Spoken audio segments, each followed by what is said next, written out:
What's the news on Isak? I don't have any news on him, but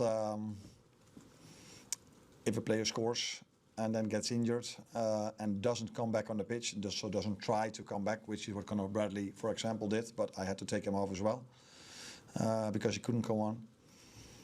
But if a player doesn't even try to come back, that's usually not a good thing, but I cannot say anything more than that. That is just gut feeling, but nothing medical to say about it. But he hasn't got any gut feeling of his own, has he, about it? Haven't spoken to him about that yet, but it's a good thing that he scored. Good goal, assisted by Florian Wirtz. Said last week already that players are getting better, our team is getting better. Again, wasn't perfect today, especially not in the last 10 minutes. But in the meantime, we pick up points, and I see the team developing in the way I would like them to see. Arne, that must make it all the more frustrating losing Alex, because that's probably Yeah. the sort of moment you've been looking forward to, Florian paying back to him and combining with you there. Yeah, that's what we would like to see happening a lot. Good finish, good pass. But yeah, let's not be too negative yet. Yeah, maybe we don't know yet. So let's hope he can. He's back with us soon. But yeah, difficult to say to you now. Adam? I mean, I guess just sort of what's the overall reaction to that? Because it's obviously a massive win, but it looks like it's going to come across not just with Alex, but with Jeremy perhaps as well. No, Jeremy is no problem at all. I didn't want to go down to 10 men for 30 seconds. I think this is the only country where if players are injured, they need to go 30 seconds off. With a head injury, even 45. So I adapted to that. I knew there wasn't long to play, and I thought we struggled a lot with a +1. So playing 10v10 for half a minute with him being on the floor, yes or no, then just go with Federico, so no problem with him. But with Alex and with Conor, we have to wait. And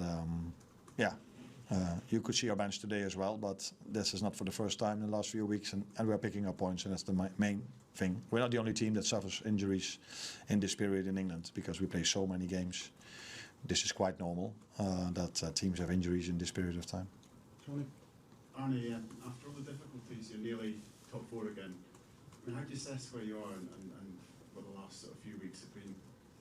No, of course we're happy with that, but when we started the season,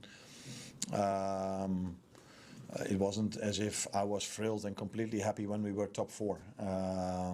We're always aiming for the best possible, and after the very good start we had, we were disappointed with the run of results we had afterwards. But I think you've said it. We are now maybe on equal points for top 4. I don't exactly know, but don't forget that in the Champions League we've done quite well with a very difficult draw. I think I see a lot of teams that have hardly ever points, but we haven't faced them. So I think it's never been as bad as people said, but it's also true that we are definitely not perfect yet. But we knew this when we made so many changes in the summer that it would take time. Maybe because we won the first 5 or 6 games, everybody thought, oh, this will just go so easily. But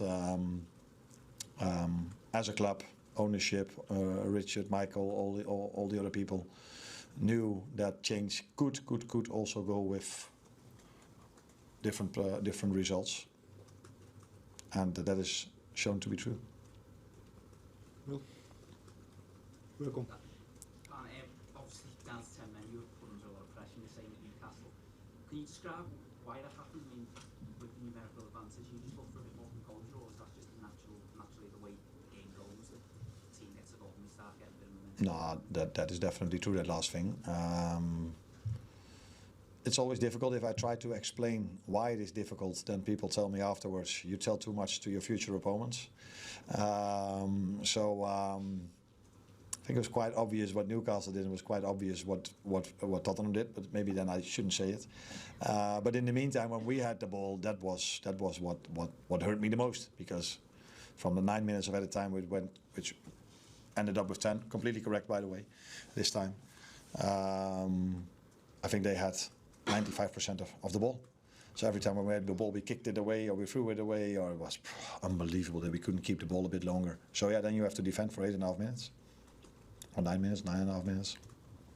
Last one here. It was obviously difficult, those 10 minutes in stoppage time, pleased for you to see Chris Romero get sent off and just make it that little bit easier for those last few minutes? I thought it would mean that it was a bit easier, but in reality it wasn't. So of course they still had the free kick, and I know what a special player Porro is and how good of a free kick he has. He showed that already with the corner kick he took, which led eventually to the goal in some other moments. So I thought let's first survive this free kick.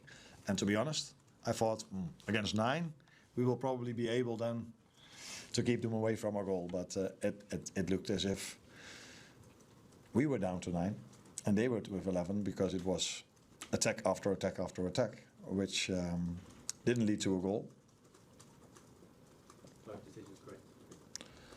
The second one I haven't seen, so there was the second yellow. So I thought one of our players got a yellow, and I was like, how can Ibu get a yellow card for this? But Ibu wasn't even on a yellow. But then I saw that they got one, so I don't know what happened, why he got the second yellow. The first one was with Xavi Simons. I don't think he had any intention to do it, but yeah, if you see it back, where he touches him from behind, touch, the height, I think it was calf Achilles. This time, already a few times in games when other teams made fouls like that against us, it didn't lead to a red card.